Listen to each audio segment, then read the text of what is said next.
Hi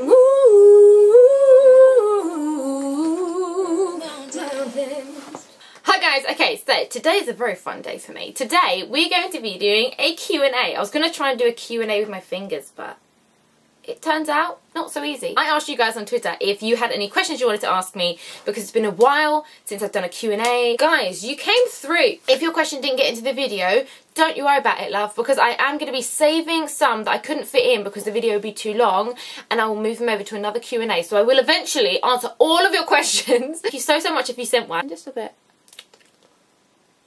So I'm just going to jump right in. At It's Just Rage says, what is your most embarrassing moment that ever happened to you? I've had a lot of embarrassing moments. I just get myself in these situations and it's very awkward. It's extremely awkward, okay? You know what the problem is? There are so many running through my head right now.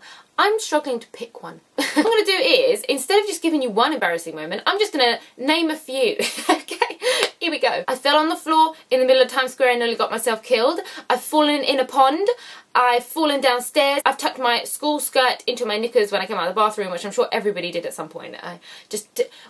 What? It was breezy, guys. So breezy. There was a time that a baked bean tin fell on my head and I had to tell people in case I died in my sleep, and I was like, if I get concussion and I die, just to let you guys know, a tin of beans fell on my head. That wasn't actually embarrassing though. That was just weird. There were so many, okay? There were so many. Oh, there was the time that my sister accidentally tied my hair green when it was meant to be black because we accidentally mixed some dyes. Christoph086 said, what would be the coolest animal to scale up to the size of a horse? Oh, I think I would scale a newt up to the size of a horse, and here's my reasoning, which you're probably going to think I'm really crazy for this, but you know. I would scale up a newt, right, because newts, first off, are the most adorable animals ever. I love newts. We used to play with them when I was little at my cousin's house. I'd scale it up because then we could make like a fake Jurassic Park and pretend the dinosaurs are back. Think how cool it would be if we could make like a fake Jurassic Park with giant newts and you could ride them and feed them. It'd be amazing. And newts are so lovely that they'd love it. They're so laid back an animal, and they're happy and they're cute, and some of them have like orange tummies and they're freaking adorable. I'll try and find the picture of the one with the orange tummy for you. At Dark Zeren said, what is your favourite movie and are you looking forward to anything this year? What has been your favourite games console? Such a good question. The first question there was, what's your favourite movie? There are millions. This really bad habit that someone will ask me my favourite film and I forget my favourite films. But one of my favourite movies is Die Hard 3. It's an absolute classic. It always makes me laugh. Samuel Jackson's there. It's just a bundle of joy. Looking forward to anything this year? I am looking forward to this year. There's been a lot of change and I feel that I am finally sort of back to myself, and I think that 2018 is going to be a good year. I really hope so, please. The next one is, what is your favourite gaming console? My favourite console, hands down, is the Game Boy Color. It was just banging. It's a close runner-up with the PlayStation 1 because the first PlayStation was the first game we had, which had discs, and I don't know why, but that was like so futuristic to me back in the 90s. I was like, whoa, look at, there's a disc. It got scratched and then it didn't work, but that's not the point. It was amazing. The Game Boy Color, you had all your Pokemon stuff, all the legit stuff you needed in life. But on the PlayStation, you had a different sort of game. So you had your Crash Bandicoot, you had your Tomb Raider, you had all the fun stuff. Oh, there was one which had like little Matchbox cars. I don't know if it was called Matchbox Racing or something, but you were a tiny car in the world which was big, and it was the best game ever. At M Hendrix 1982 said, what do you like to do in your spare time? What a lovely question, thank you. In my spare time, I spend a lot of time with my family because we're extremely close. I also spend time going to Brighton to see my sister. I do singing lessons. I also love to read, like going out with my friends to do weird things because we're cool like that. The other day we went to a trampoline park. It was the best. I also got a gym membership for 2 weeks. When the television is in the treadmill, me and my friend were like, well, this is a game changer right here. We can watch Will & Grace and pretend to do exercise. So then watched the Food Channel, and the woman on the treadmill next to me did not look so happy because the cheesy mac and cheese did not, she didn't like the idea of that. I don't know why. I thought it was great because I thought, I'm walking here, so when I get home I can make a giant mac and cheese. So YouTube takes up quite a chunk of my time because it's the editing and the filming and everything. It is like a hobby to me, which is always great. The problem with my spare time is I work weekends and I only have a Tuesday off during the week. So I struggle to go out with my friends as much as I would like to because they all work on normal days and I'm like some sort of chump working on the weekend. It's tricky because I don't get to see them as much as I would like to, but it's all good. It just means that when you do meet them, it's even more special and we have even more fun. At Jack Stora said, if you could be part of any TV family, which family? Oh, this is the good one. Oh, I think I would pick Stan's family from South Park because Randy is just the best character in the world and my light has gone off. We can now see why the light is necessary. Can you not? How's about help me? I'm real professional. Because Randy is just the best character in the world and I would love him to be my dad. It's like stupidly endearing.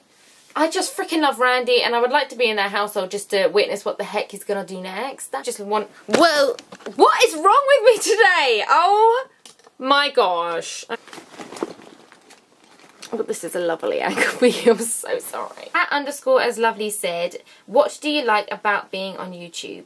You know what? One of my favourite things about YouTube is reading your comments a good like 2 hours after I put the video up because that's when like the bulk of them comes through and I can just sit there and have a little chat with you guys. I do try and message back to every single message I get. It just shows that you guys have watched it and enjoyed it and it's made you smile and some of you say that it cheered you up, which is exactly why I've made the channel. I thought, what's one more positive video out there? What's that? It's not going to bloody hurt, is it? So yeah, reading the comments is great and I do really like being on YouTube. Everybody's so damn friendly. @LavenderLily1 said, what inspired you to do YouTube? Oh, I was online one day about 3-4 years ago and there were people fighting on Twitter and I looked at it and I was like, this is really sad. I was like, maybe they're just like having a bad day and they've snapped at someone when normally they wouldn't. So I thought if I can make a video just to make them smile and just relax and just not be in your own environment sometimes, just to get away from it, I thought maybe that would be nice for people. So go and check out @LavenderLily1 and her YouTube channel because it's freaking amazing. Her sense of humour is bang on. That girl is hilarious. Go and watch her videos. They'll honestly really, really cheer you up. Mr. Wee Alex said, what makes you most excited in life and why? The first thing is food. I'm not going to lie to you guys. I'm always thinking about food or what I've just eaten or what I'm about to eat or things I could eat or things I could get to make something. Also, seeing my friends makes me really, really excited because like I said before, I don't get to do it as much as I want to. I do not live close to all of my friends, so it's like a struggle. The struggle is real. So as soon as we make plans to do something, I'm like, yes! In my element when I'm sitting with my friends eating a giant lunch on a plate that's bigger than my head. I want to apologise if I say any of these names wrong because I'm really bad at pronouncing things. Vintage Griffin said, who are some of the people that inspired you to keep going in life, whether they be on YouTube or everyday life? My parents are mainly my inspiration because every time someone meets them, people are like, are they actually like that? And I'm like, yes, they're that positive, they are that nice, that is 100% them. They're very open, they're very honest, but not ever in a mean way. It's always in like a constructive way. So they were quite strict bringing me and my sister up, but for everything they did, I can understand why. It all sort of makes sense in Monogin. They also gave me my amazing sense of humour. I can't deal. It's a terrible sense of humour. Also, another person who inspires me is Martin Luther King because he did so much. I am getting emotional because of how much he did for a cause he believed in. He believed in non-violence. He believed that you can be kind to people that aren't kind to you. You don't have to be vicious and horrible to get your point across. And I think that is so important these days. By being calmer and more collected and by thinking through what you're going to say, that can stop wars, like literally. It's amazing how one person can have such a profound effect on the world. I just think he set an amazing example for millions of people around the world and he constantly does.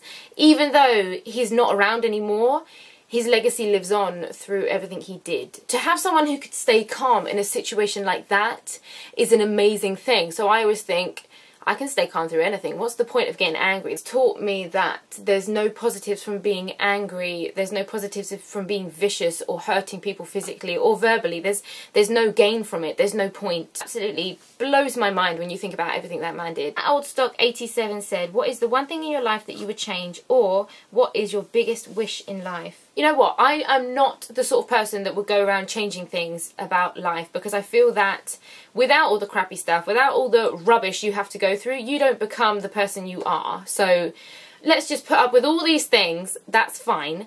The one thing I think I would change though is I would have paid more attention in school. I don't think I grabbed the opportunity with both hands, and I feel like I wasted it. When I left school and I started full-time work, I realised I was like, oh my god, why did I not pay attention in that class about that thing that actually I'm quite interested about? So I actually started teaching myself about certain things because I was interested in it and I wanted to know, and I was so angry that I had the opportunity in front of me when I was younger, but instead I was like making rubber dust and sharpening pencils until they're this big. You know,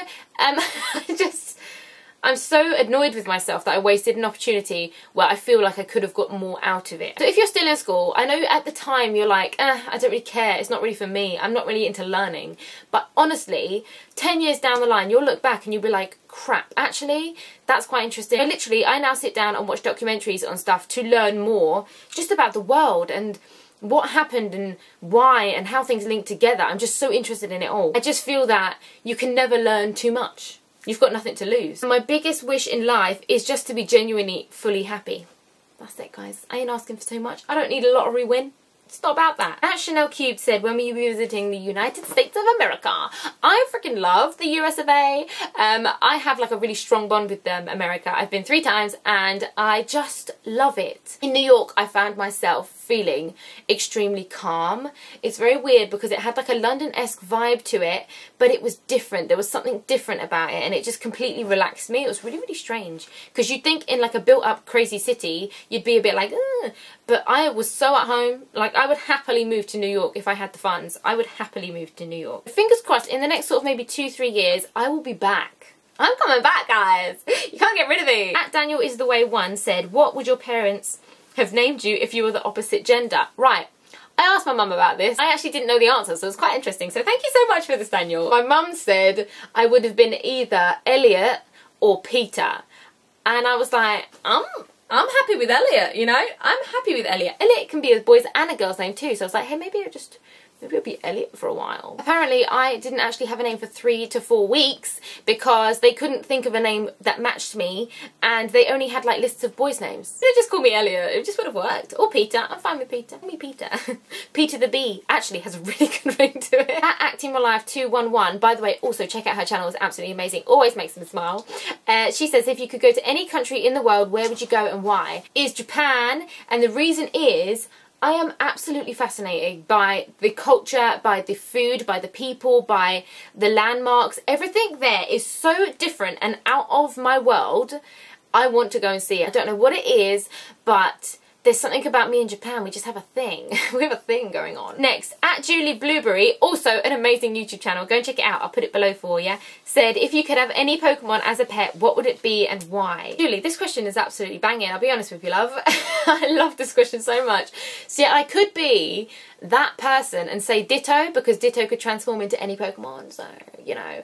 But I don't want to be that person, so I think I would go with Mew because Mew is just adorable. I always felt that me and Mew, we had a thing going on. Maybe a Vaporeon too, just for good luck.